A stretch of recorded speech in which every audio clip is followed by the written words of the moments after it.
Welcome to Volunteers, a critical capacity building resource for recyclers, a free webinar brought to you by the Maryland Recycling Network. I'm Peter Houstel, MRN's Executive Director, and will soon be joined by Michele, Carreen, Margo, and Jessica to share the strategies they employ to recruit and manage volunteers in their programs. But before we go there, please be sure to mark your calendar for Tuesday, June 2nd. I sure hope to see you at Martins West for the 2026 MRN Swana Mid-Atlantic Conference. We have a great program and exhibitor lineup, and registration's open now, so be sure to check out the MRN website for details. Then on July 16th, we'll be offering a webinar to share Greenbelt's Save As You Throw program, which is designed to drive waste reduction down or drive waste reduction, I should say, and promote equity by aligning costs with usage while continuing to subsidize the city's successful food scraps diversion program. Try to say that 3 times real fast. On the admin side of things, please feel free to put any questions or comments in the chat box. And please let's warm your fingers up right now by taking a minute to post your goal for this webinar in chat. What are you hoping to get out of today's presentation? And last but not least, we'll be posting a recording of the webinar on our website next week, which you're welcome and encouraged to share with any and all who might be interested. So, while most of these programs are free, they depend on the financial support of our members. So let me start by offering a big thank you to all of our current members. Those I'm sure you've heard me say many times before, and I will keep saying it over and over again, we don't have any non-members. We just have paying members and non-paying members. So if you're one of those non-paying members, please head over to our website after this program and join today. You can become a paying member for as little as $25 a year. That's like 50 cents a week. Thank you. And speaking of support, I want to give a shout out to our patron and sustaining members whose contributions, along with that of all our members, help us to continue to support your efforts to drive reduction, reuse, and recycling. And in case you haven't heard, April is National Volunteer Month, your chance to lend a hand or recruit volunteers for a cause you care about and smile about.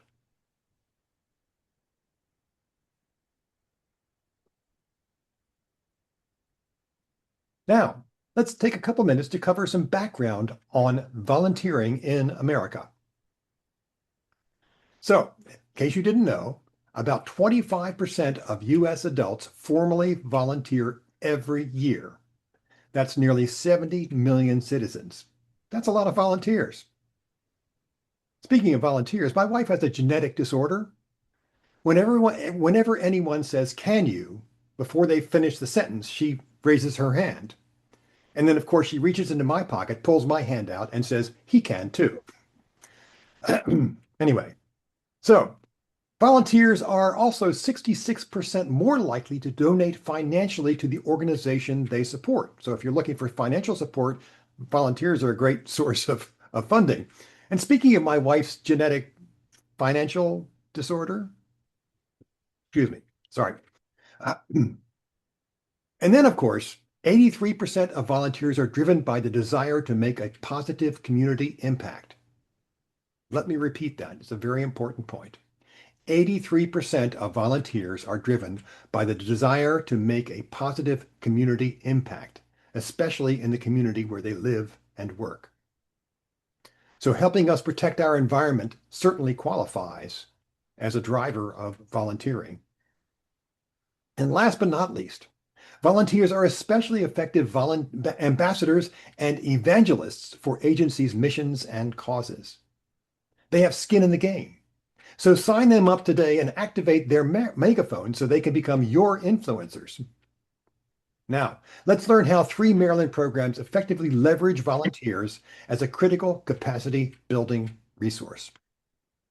We're going to start off with our presenters from the city of Laurel. They are Michele Blair, Sustainability Manager at the Department of Economic and Community Development, and also the Maryland Recycling Network's Vice President. Thank you, volunteer Michele Blair. And Carreen Koubek, Volunteer Coordinator and Special Assistant to the City Administrator. Michele, Carreen, take it away. Thank you. So good morning, everyone. Again, my name is Michele Blair. I'm the Sustainability Manager for the city. I'm going to give a very high overview of how we designed our outreach program to get residents interested in the city's sustainability journey. So we started out by asking the question, what do we mean by sustainability? Okay, so there you go. So we did the city's first sustainability plan, and part of that was designed specifically to get feedback and input from our community. And how we did that is we created focus groups, and we created them based on the 4 pillars that we decided were a good place to start. So there is our definition of what sustainability means. And the 4 pillars were people, planet, prosperity, peace, and partnership.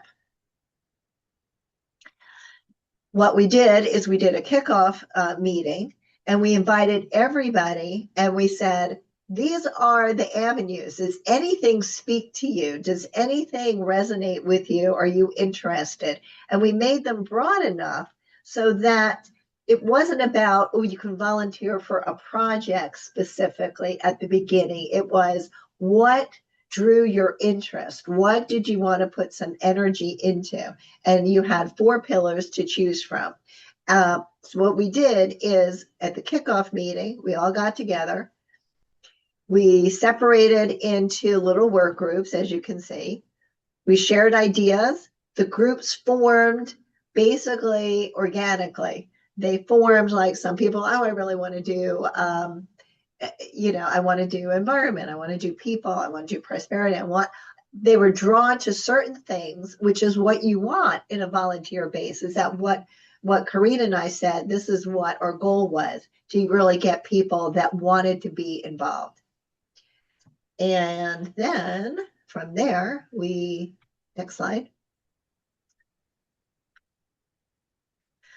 So then we said, okay, now that we have people in the lane that they want to be in, what events do we have? Now it's like, okay, how do we get them out there in the public, talking to each other?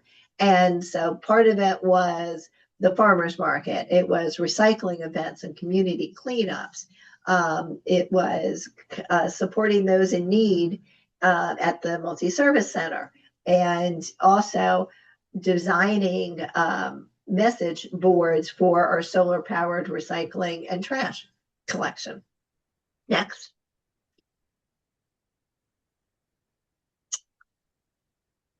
And these are some of the projects that we're currently working on. And they're ongoing projects that we found a really strong base that wants to be involved. Obviously, pollinator gardens and Tree City, saving the butterflies. We have a lot of people that are interested in that. Next. And how do we grow this? So how we grow this is by redesigning what people are interested in. How do they want to see their energy translate into actions? What is it that they want the communities to see them doing? So we have our composting ambassadors. They come to our farmers markets, and these are residents who are obviously on the organics recycling program, and they want to share their hacks, their hints, how easy it is, what the problems are, what residents can do, because we found that residents resonate best with other residents. So they want to hear like what works for you. So they go to City Hall and the park meetings, or farmers markets. We have a Sustainable Laurel Facebook page that we can put our hacks on, and that also helps us to advertise other events. We have high school students who work at the farmers market and also participate in any special events that we have. So we did the rain barrel giveaway based on a grant. And so there was a lot of volunteer. There were a lot of people that were involved in that, mostly high school students. And that is, yeah. And then here's the communities that we work with. Obviously, College Park, Greenbelt. I know that Louisa is there. I don't know whether Janet's here. obviously MRN. I work a lot with the Council of Governments and, of course, Sustainable Maryland. That leads me into me. My name is Carreen Yeah. Koubek. I'm the volunteer coordinator with the City of Laurel. I sit in the city administrator's office. So thank you for having me. And that leads me into my part. I basically took over a couple of years ago as the volunteer coordinator. Kind of call me Jack of all trades, master of none. I wear many hats here. And how I started it is I started creating spreadsheets, and I created an online application through our website. And then I basically worked out working with partnerships, the community partnerships. So I work with the different cities, the different communities. When they have events, I make sure that I can get out there. I have a table with lots of information of what the city does. We're actually, because like Peter said, it is Volunteer Month, National Volunteer Month. I am holding a volunteer fair here in Laurel on April 18th. Any of you in the area, you're more than welcome to drop in. It's going to be from 10 to 2 at the Multi-Service Center.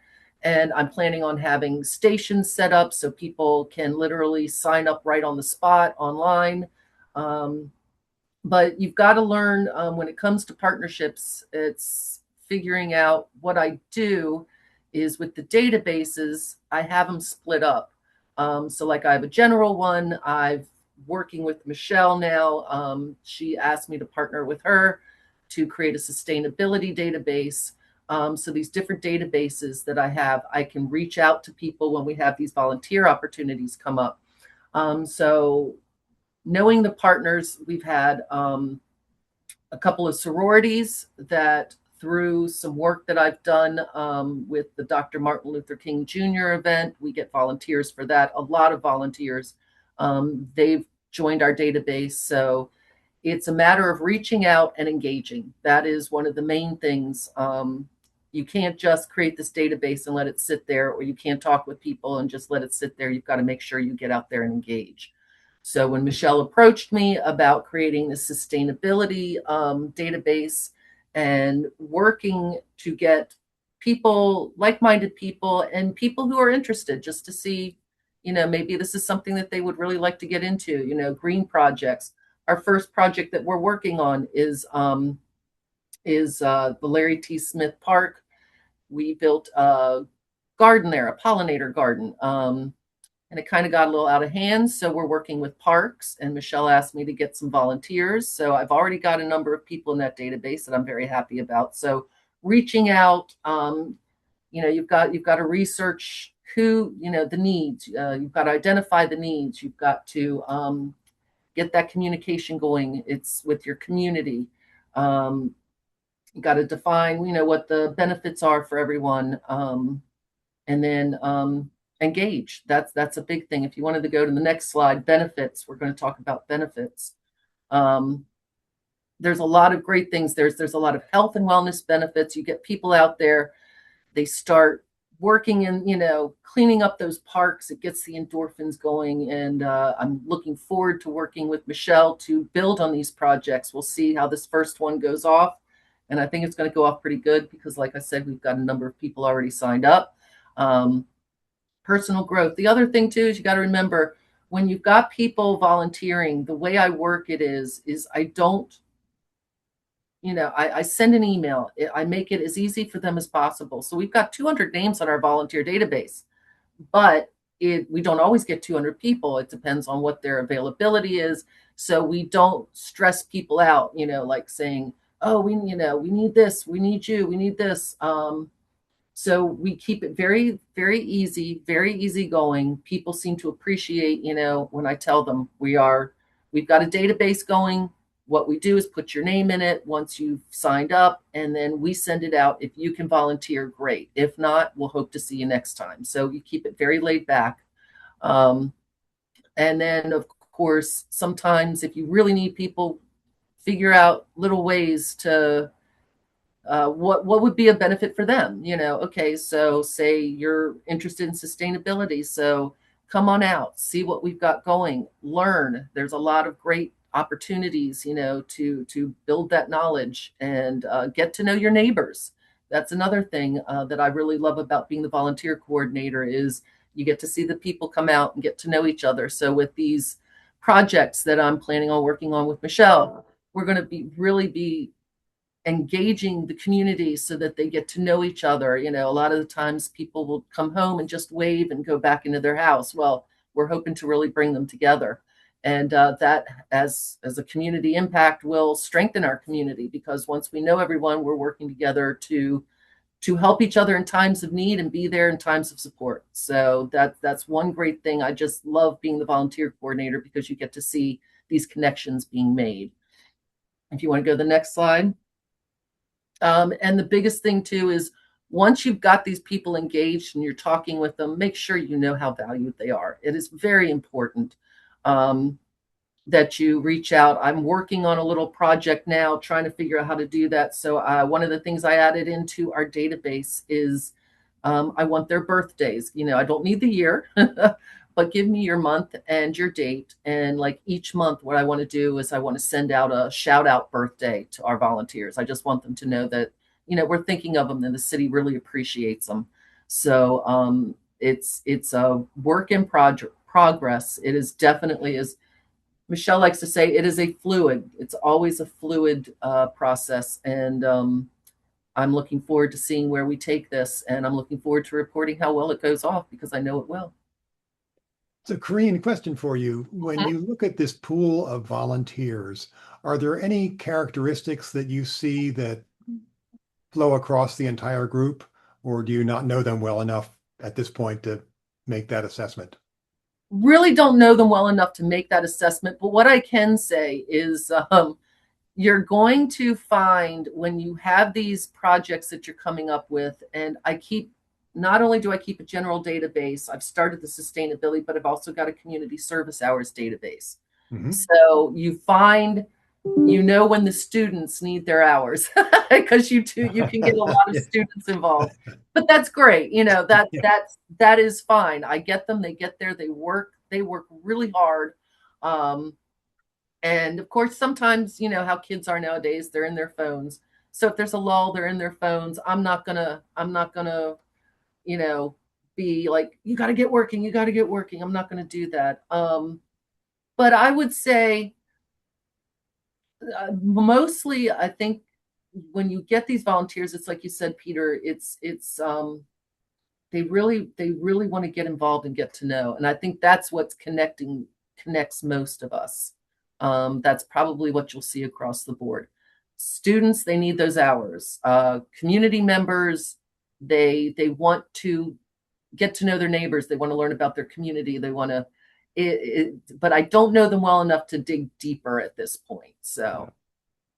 Well, Carreen, one thing I can say with confidence is that I think the most important thing we do in a program like this is we get people face to face with each other so we get to know each other as human beings again. And that's something in great need. And that's why I like I said, that's why I like the volunteer coordinating, because it really, when you see people get out there, we just had a park cleanup. The city partners with the Patuxent River Keepers. So we just did a Earth Day cleanup at Riverfront Park. And you see, we had a mix of the students and the community members, and they just come out and they're greeting each other and they're saying, you see people that have known each other for years and you see people just met 10 seconds ago. So it's a nice mix. Yeah. Yeah, wonderful. Thank you very much, Michele and Carreen. It's a great story, an important story to tell, and hopefully we can build this to an even larger program. So let's take a look at the Repair Cafe from Transition Howard County, and our presenter is Margo Duesterhaus, the Transition Howard County Steering Community Lead and Secretary of the Community Ecology Institute Board of Directors. Margo, the mic is yours. Thank you, Peter. Yes, so I want to encourage people, if you have any questions as I'm going along, feel free to put them in the chat. I do have the chat open. But as Peter mentioned, my name is Margo. I'm with Transition Howard County. It is an all-volunteer organization, so everything we do is all volunteer. At every level, all the projects, everything is all volunteer. And I'm going to be really focused on Repair Cafe, which is one of our really most popular programs, and also I think probably one of the programs that is of most interest to this particular audience. But before I get into the details of the Repair Cafe and the volunteers, I want to give a little bit of background. I feel a little bit like a Marvel movie here where they feel the need to give the background of all the characters in the movie. So please be patient as I kind of explain some of the terms and groups involved, as you may not have heard of some of these. So Transition Howard County, as I mentioned, all volunteer organization focused on making our local communities more sustainable. We are part of the Transition Network, which is an international network started in England in 2006, and really created, again, people in a community there realized sustainability was very important and they wanted to do something at the community level. And so now there are transition initiatives all over the world. Transition Howard County was started in 2012, so we've been around for a bit. And the network is it's a very loose network of communities all over the world. And one of the things that I think the Transition Network does a good job of is sharing, so every community is different in terms of what it needs, but there are commonalities and there are things that communities, do to make themselves more sustainable that they share, and then other communities are like, oh, that's a great idea. Let me try that in my community, see if that works, kind of thing. So that is how a lot of the things that Transition Howard County has done, we have sort of basically taken other people's ideas. I don't take credit for being original. It's like, but we don't need to be original. There's lots of great things being done out there.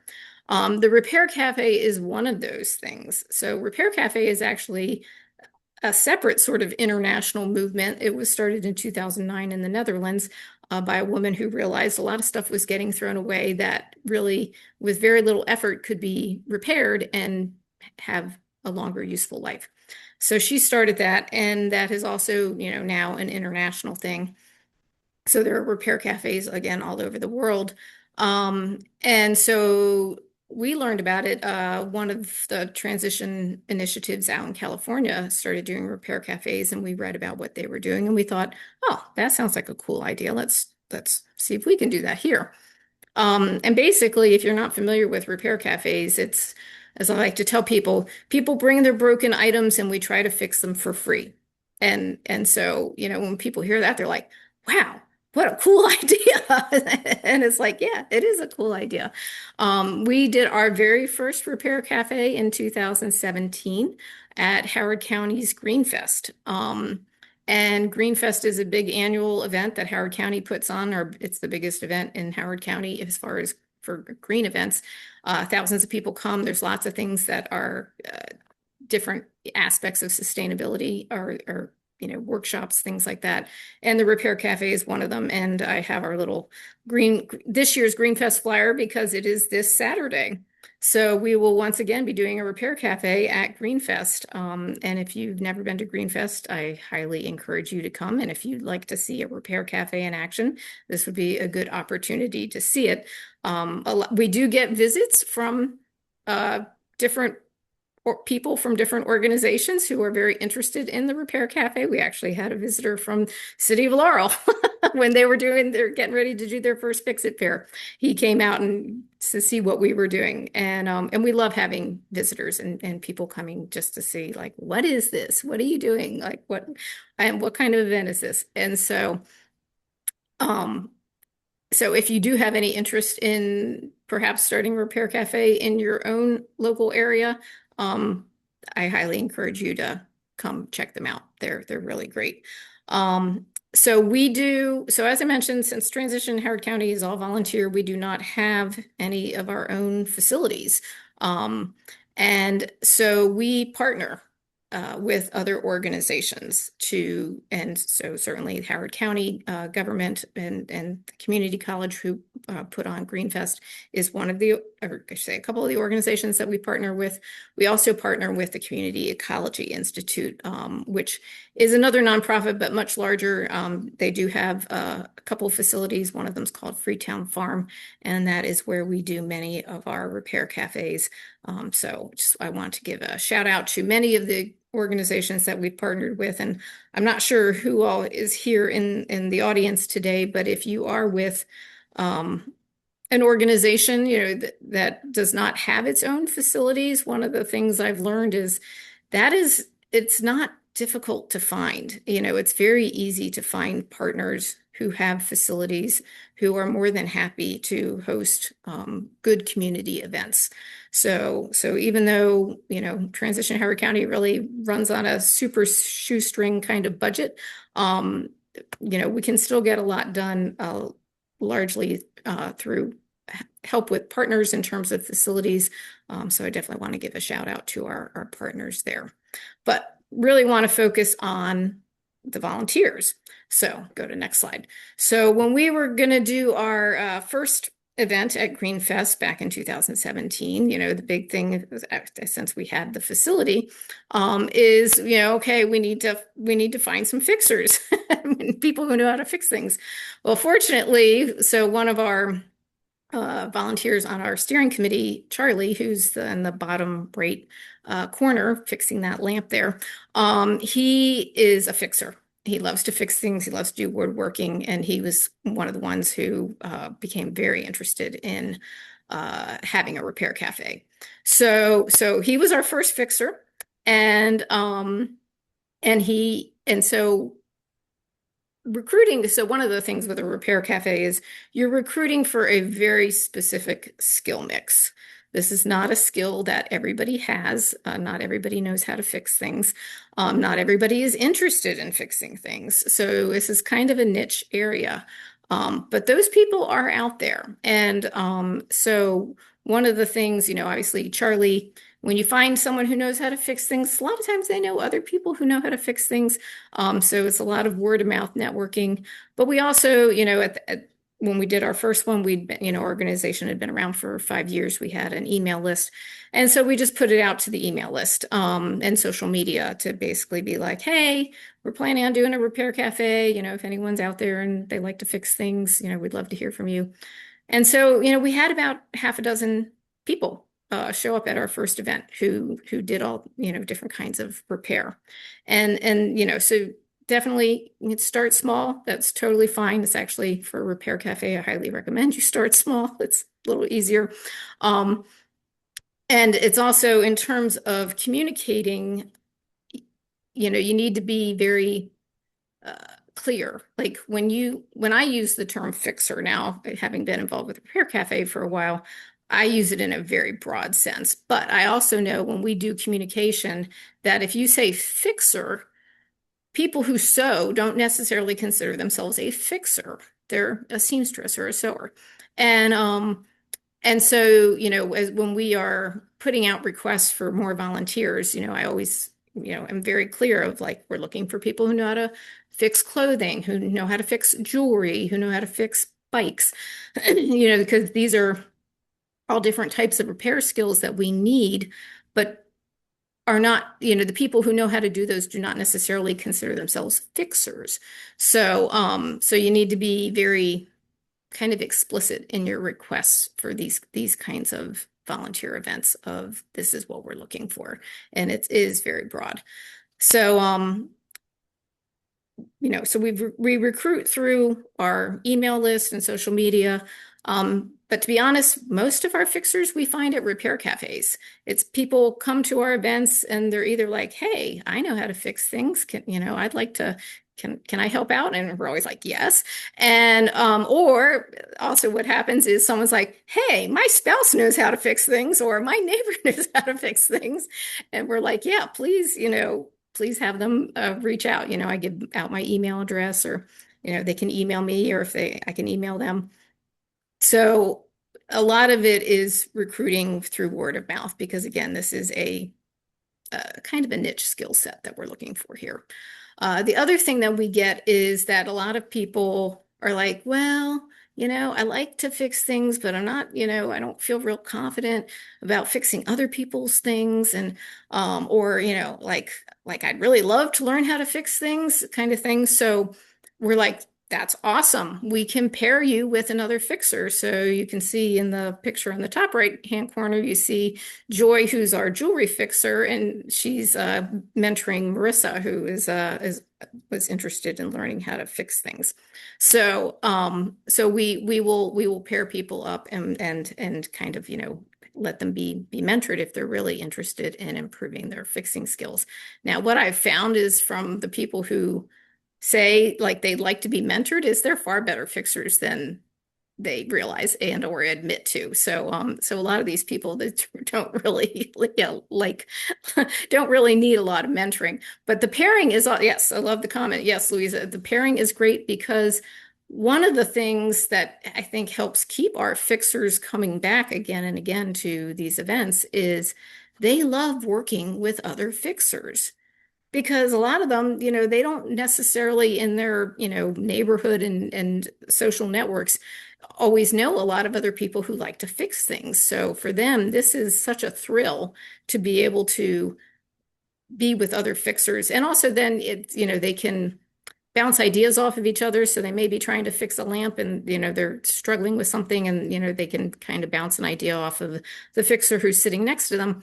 And, so together they may be able to fix something that, one of them by themselves wouldn't have been able to fix. So yes, so they love being paired. This is something that we do very specifically now that, all the fixers tend to be paired at tables, even if they're working on different items, but they are in close proximity to each other so they can confer. They love that aspect of it.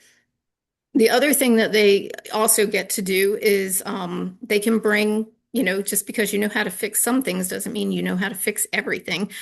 So they can bring the items that they themselves don't know how to fix, so one of the other fixers can fix it. So that is another benefit is you bring your own stuff that needs to be fixed. We also try very hard to make this fun. And one of the things I have learned very much with our fixers is they have there's what I call the thrill of the fix. Like they get serious dopamine hits from fixing something. Like this is why they come. It's like that thrill of like, did it, fixed it, cool, it's working. And so, obviously we love that. And so we do things to help sort of encourage that thrill of the fix. So whenever anything gets fixed, we ring bells, so, even though there's a whole bunch of fixers there, everybody knows when the bell rings that somebody has fixed something and people get very excited about that.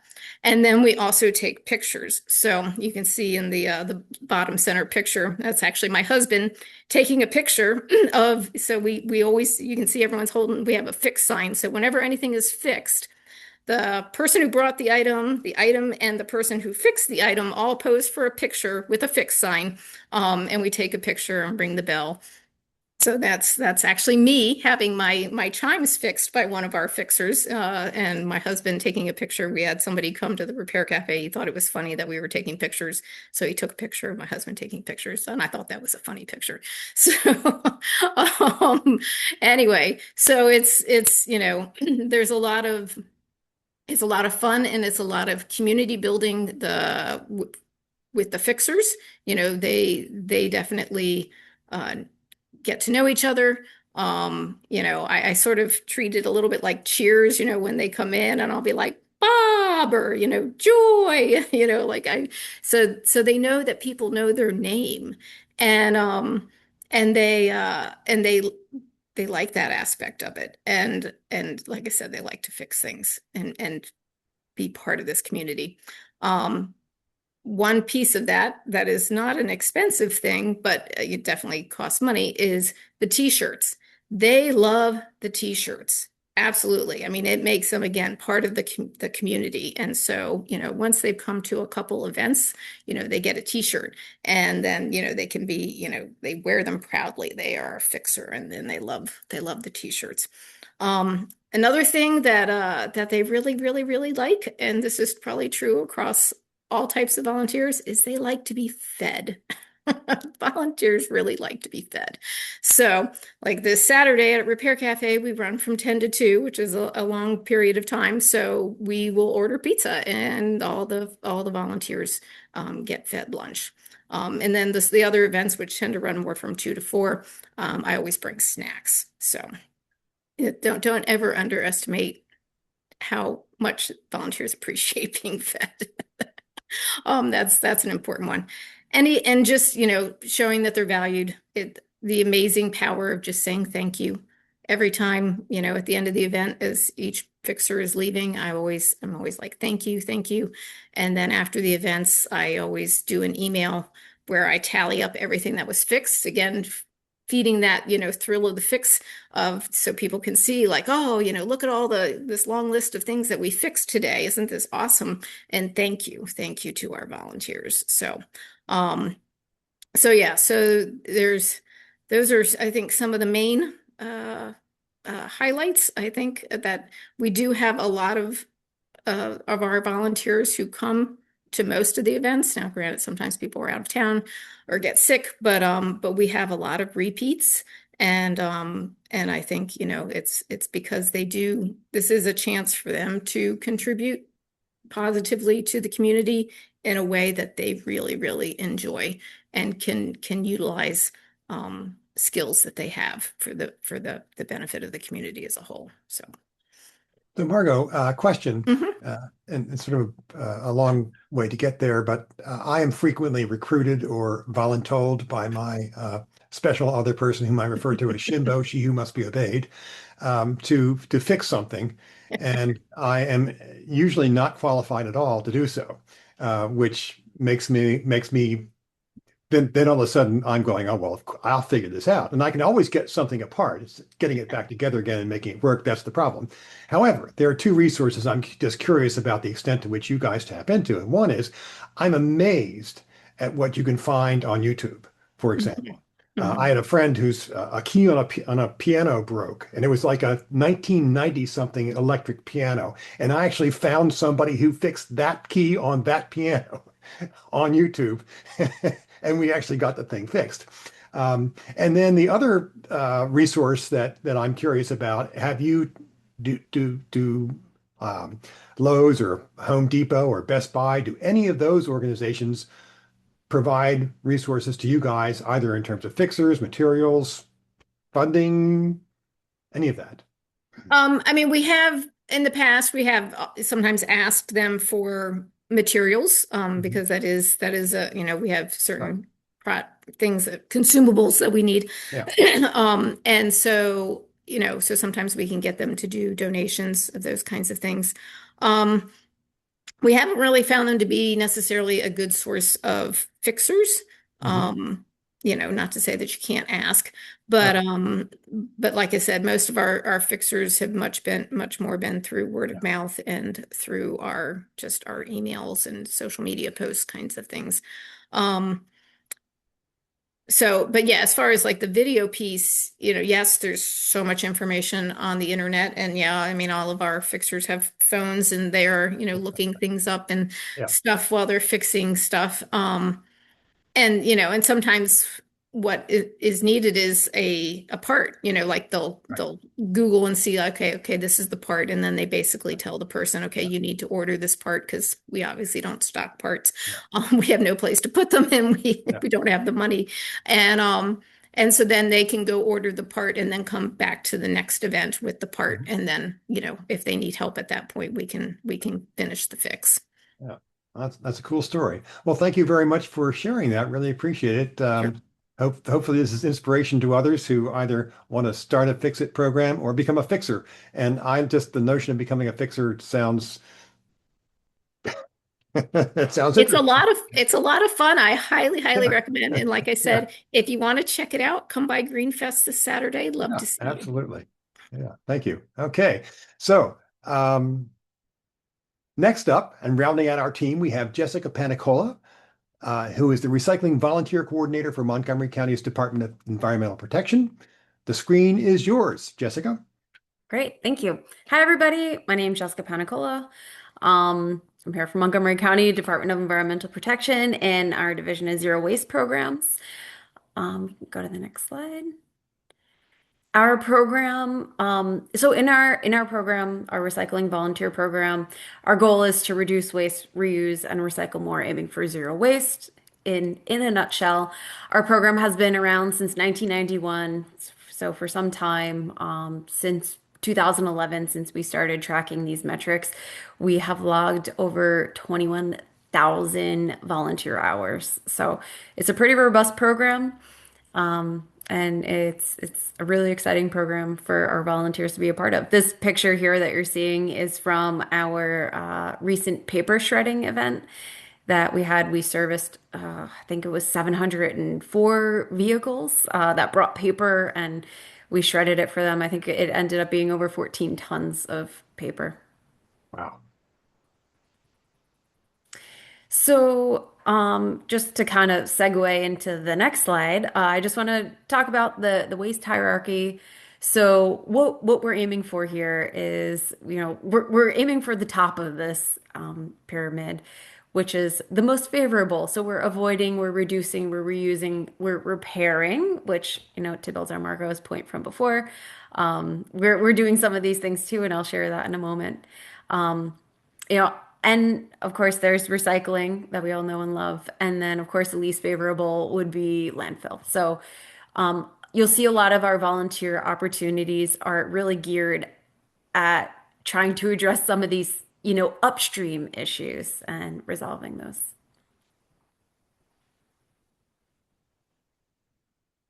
Okay, so here's some things and some photos of what volunteers are doing.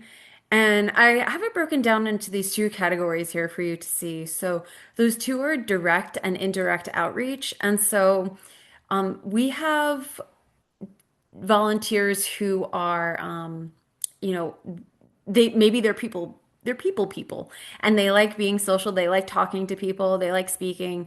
And so we have a lot of opportunities for them to be and this is to varying degrees too. We have volunteers that, at mending labs, for instance, where they'll work one-on-one with someone, kind of like the repair cafes.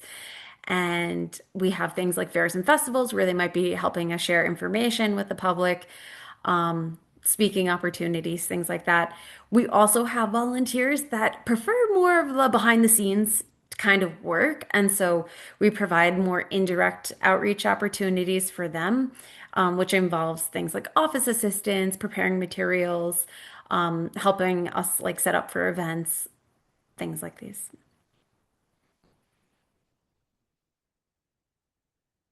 Okay. So how are we getting our volunteers? A few different ways that you could see here. And so one way is through our own division, our department. We have lots of really great programs, and we get lots of interest. So we do many events. I think we do more events in a year than there are days in a year. So it's a lot. We're very active in the county, and we're constantly meeting with and talking to folks, and there's a lot of interest whenever we do events that, people want to know how they can get involved and help support our mission. And so they get directed to me, and we have a whole process of becoming a volunteer that I'll talk about shortly. But that's one way that we get volunteers. We get volunteers from volunteer recruitment fairs. So, for instance, like Montgomery College here, they have volunteer recruitment fairs twice a year. We go there, we talk with college students about volunteering, and then they become volunteers sometimes too, which is really great. Partnerships is a really big one. Things like Rotary clubs. I think I'm speaking to Rotary clubs soon. And just other kinds of organizations, green clubs, school groups, senior centers, community associations. All of these are really great places to look for volunteers. They could be people already volunteering with another organization that might overlap with your goals and your mission or share that in some way. So they're great folks to get involved with. Social media has been really helpful too in talking, sharing just the kinds of programs and even just the kinds of events that we have. I know Margo said earlier that the people hear about repair clinics and then they want to sign up as a volunteer. We have that as well, especially with our mending labs and events. So, being at these events, people get to go and see what you're doing, and maybe they say, "Hey, I'm really interested in being a part of this too." And so, I'd say also just be creative with how you source your volunteers and where you look for your volunteers. One anecdote that I would love to share is that recently at a volunteer orientation that we had, somebody was there and, I usually ask everybody, what the why are you here? What brings you here? And someone said, it's not really about, it wasn't the recycling, like being a recycling volunteer that I was really interested in. It was sewing. It was about mending and helping people fix, like repair their clothing. And that was like the sole reason why, the primary reason why they wanted to volunteer with us, which is okay because in the end, they're still helping to support your mission. They still care about reduce, reusing, and recycling. But you're able to access these groups of folks through different avenues and different interests that they might have. So let's talk about our process of becoming a volunteer. So we get prospective volunteers.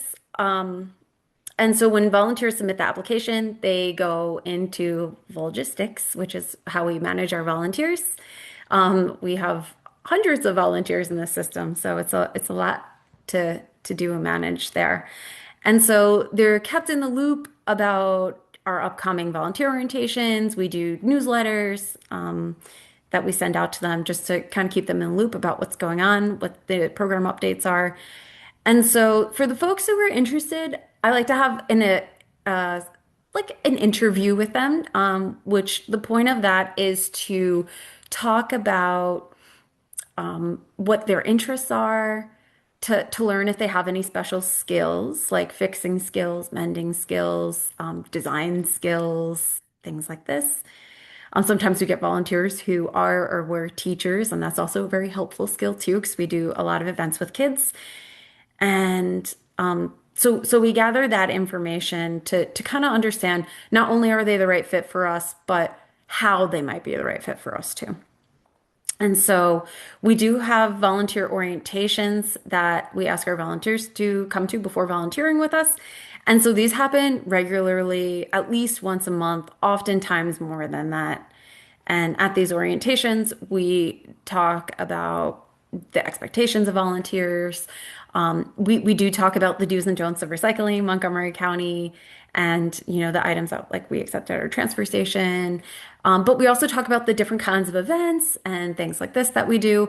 And sometimes at the end of our volunteer orientations, we have volunteers that they've learned a bit more about our program through the orientation. And we've had folks that say, maybe this isn't what I'm looking for, maybe this isn't right for me, which is totally fine. And alternatively, sometimes maybe we feel like maybe a volunteer isn't right in a certain capacity, and we have to kind of think about how we could work with certain volunteers, or how they would help us the most. And so and then once we have that, once volunteers finish the orientation, they do have access to, and they have an account on VicNet where they can see the calendar of our events and they can sign up for these events. And yeah, we keep it posted there. I put all the information about the events on the calendar.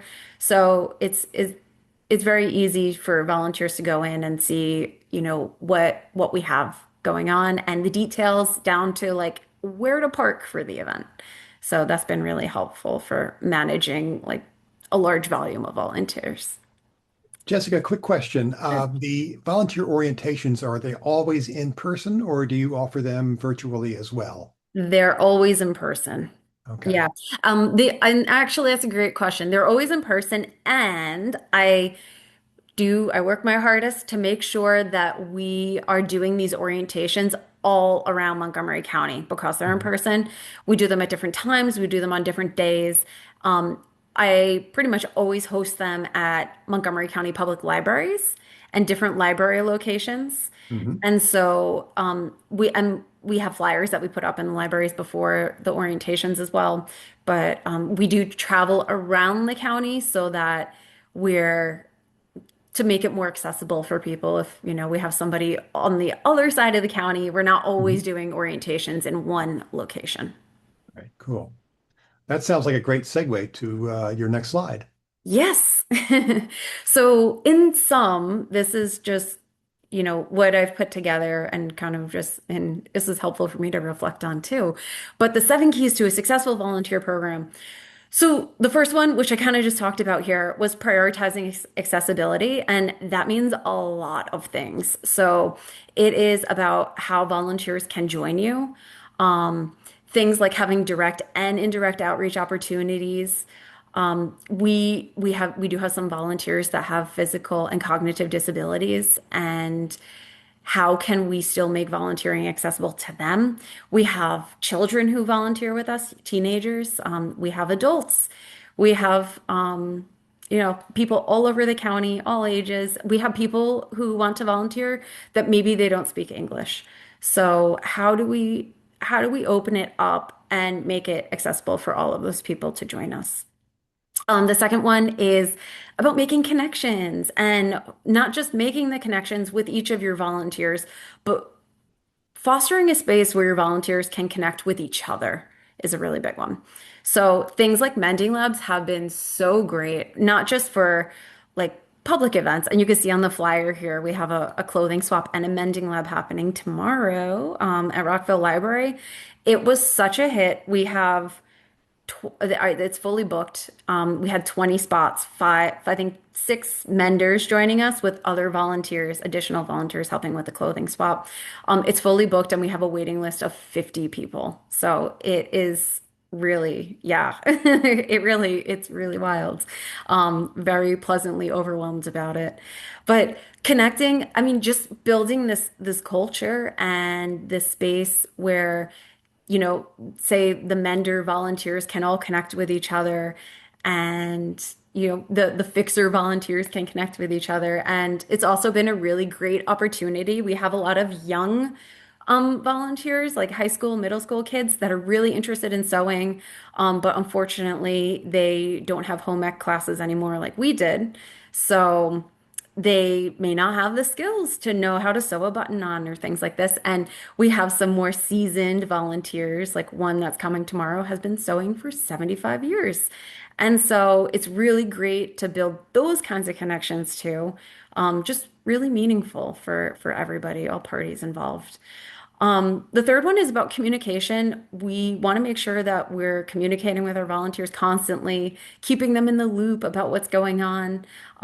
It keeps it really lively. And so just, those reminders that we got new events going on, um, and the different kinds of events. We're doing a new event for the very first time in May. We're doing a toy swap and a toy fix-it clinic, and that's going to be hosted at an elementary school. So, like things like that, it's really new and exciting, and sharing that energy with your volunteers. The next one is doing meaningful work. So, it's really important to me as a volunteer coordinator to give work to volunteers that they're interested in doing, but also that's going to be meaningful to them. And so that is, things like that's why the things like the fix it clinics and mending labs have been such a success, because it for them it is really meaningful in a lot of ways, and it's a great way for them to share a skill that they have with others. Collecting data is a big one. So at the mending labs, what we do, and like the paper shredding event, you heard me say it was about over 14 tons of paper. Collecting data is important. And so it's not just great for making the case for your program, of how great your program is, but also you want to have that data to be able to go back and share that with your volunteers. We had volunteers come in and we were upcycling textile to make travel utensil pouches. And at the end of it, we all sat down together. We counted how many utensil pouches we made. We rejoiced and applauded. We made 27, I think. And it was a group of like middle school, high school students that some of them have never, most of them have never sewn before. So they came, they made these things, they learned this skill, and like, here's the impact of your work. And so that's really meaningful to them. And then, of course, that kind of segues into the appreciation. So you can appreciate your volunteers in big ways. You can appreciate your volunteers in little ways. So we every year we do a volunteer recognition and appreciation ceremony, and we do awards and things like this. And we invite all the volunteers to come and be a part of that.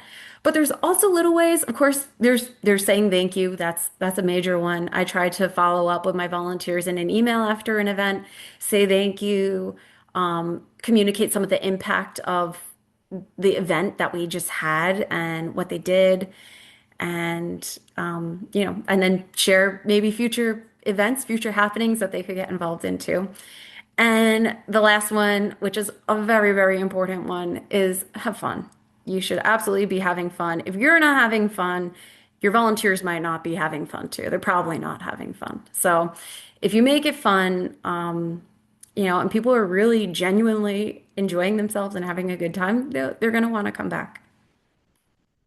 So, Jessica, one of my favorite philosophers is Oscar Wilde, who said that life is too important to be taken seriously. And I think that if we bring that attitude to all the work that we do, we find the work isn't work, it's fun. But I'd also like to reemphasize a point I think you were making there about accessibility. And I think we underutilize the resources that are out there for us, and specifically public facilities like libraries and schools, all of which have rooms. They have all kinds of, and schools especially have shops. There are an incredible number of places where we can actually tap into an existing resource to run a fix-it program or whatever kind of reuse program you want to run. And the nice thing about that is it's not just a resource you typically don't have to pay for, but it's going where the citizen resides, not asking the citizen to come to you. And I think you made that point of we try to make sure we park ourselves all around Montgomery County, which is a fairly large geographically county. And I think that's true for a lot of Maryland counties, some of which are shaped rather strangely, just like Maryland. But that notion of being accessible to people and taking advantage of the resources there, which is really important. And so thank you for that highlight there. So Yeah, yeah. And I think it also extends to events too, like the kinds yeah, of events that you have. Who are the events designed for? Who are you yep, making them for? How are you communicating them, et cetera, et cetera. yeah. Excellent, excellent. And here is Jessica's contact information, and we'll share everybody's contact information after the event as well, so you can reach out to them as well as to me, and we'll be happy to pass along anything that any questions or comments that come up. And I'm just taking a look through the chat here. Um, and somebody suggested use the word refuse instead of avoid, and that's that's a double refuse and refuse. Could be used in lots of different ways. Um, I'm just looking to see, do you have any stats on how many volunteers initially sign up to be a volunteer versus how many actually become active volunteers? What's the fallout or retention after recruitment? Anybody? Michele, Jessica, Carreen, Margo, any sense of what the retention is for volunteers? I don't have the specific numbers on that, but I can share just a little bit about like who our volunteers are. Um, so our volunteers tend to fall into two groups. of folks, which are students, which range from middle school, high school, and even college students. And then we have volunteers who are like 55 and over. And so Mhm. we tend to not get as many volunteers in between those two groups unless it's families. But so I would say that, naturally what does happen is the students sometimes their motivation is to be getting the SSL hours, of Mhm. course, doing something that they're having fun with. But if they go to college, they might be going away, things like that. So they tend to not stick around as much as the other group. Or I would say that the student group tends to be a little more transient. And so students kind of come and then new students come in. And I've also the one thing I keep in the back of my mind is they're giving their time. Volunteers are giving their time. Yes. So like I said, I have a database with 200 names in it. Do I get 200 people? Absolutely not.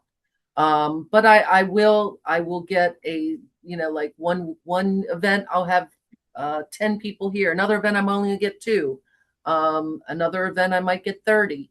I think it's dependent upon the event. It's dependent upon the time of year.